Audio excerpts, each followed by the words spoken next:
আসসালামু আলাইকুম। তো এনসিপির ক্যাপ্টেন হাসনাত আবদুল্লাহকে আমি কিছু বলতে চাই। জানি না তার এই বার্তা আমার এই যে বার্তা তার কাছে পৌঁছাবে কিনা।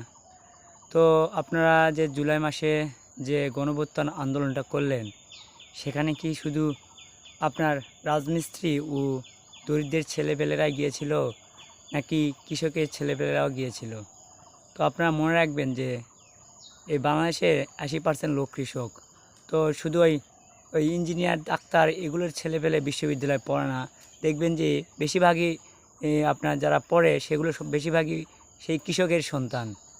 তো আমরা যদি সেই গণঅভ্যুত্থানের আন্দোলনে না যেতাম, কৃষকের সন্তানরা যদি না যেত, তাহলে কিন্তু নতুন দেশ পেত না। তো অনেকে বলে নতুন দেশ পাইছি, আমরা নতুন দেশ কোথায় পাইলাম আমি বুঝলাম না।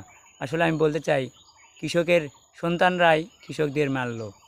ধন্যবাদ।